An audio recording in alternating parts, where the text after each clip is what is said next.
Kumusta naman, Mike? Okay lang. Actually, Mike, nakipagkita ako ngayon sa inyo dahil meron pong isa akong na-vlog na sa Tanawan, na i-vlog ko po siya. So, nais po namin sana na mapaayos ulit yung bahay.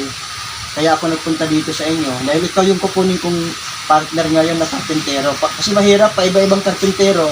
Kaya dahil ikaw ang gumawa ng una nating project, so ngayon meron tayong isusunod na bahay na aayusin natin. Yung tatay niya bulag, tsaka may dalawang anak na may kapansanan. Kasi nakakaawa talaga yung katayuan nila sa buhay. So ngayon, mayroon po sanang gustong tumulong sa kanila na mapaayos ang bahay nila. So kailan ka-available na pwede natin napuntahan yung bahay niya? Tingnan natin para kung ano yung pwede. Kasi yung si Sir, meron na siyang pinagawang design. Nag-drawing na po siya. Papakita ko sa iyo yung ginawa niya na plano para sa bahay niya. Kasi ang gagawin ko ngayon, bukas, Monday, so magkakambas ako ng cucumber at saka hardiplex. Kung ano yung mas murang mga materyales, magkakambas na ako para ma-prepare natin at maumpisahan din natin next week yung paggawa ng bahay. Kasi di naman siya ganun kalakihan.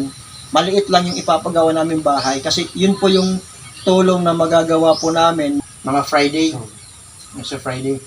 Kung pagkakalooban tayo ni Lord na marami pang sponsor na dumating po sa atin, marami tayong mga kababayan or mga tao na pwedeng matulungan. Nais po niya na mapaayos ang bahay po nila. At ikaw na talaga yung kukunin ko. At ang maganda ngayon, dahil dati, pag umaalis po ako, nag-vlog ako lang po talaga mag-isa yung umaalis. Wala akong kapartner, wala akong team. So, dahil ngayon, lumalaki na po yung Lakwatser Pagbulig Vlog, umaangat na po tayo.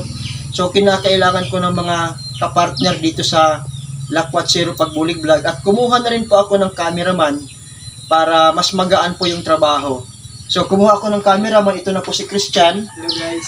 So, kinuha ko po siya ngayon para siya yung taga-video ngayon. Kung sakali may mga aayusin kaming bahay, tutulungan na mapaayos ang bahay. Siya po si Michael Torlao, taga dito sa Barangay Kutay. Siya na po yung kukunin ko para mas magaan. Mayroon kaming teamwork. So, yun ang gagawin natin.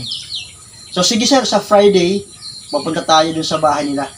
Kasi ngayon pa lang, magkakanvas po ako ng mga cucumber at saka hardiplex kung saan may mas mura na mga materyales na pwede natin makuhanan.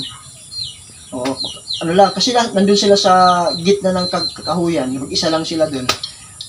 Tulungan natin. So yun po sir, yung gagawin po namin sir.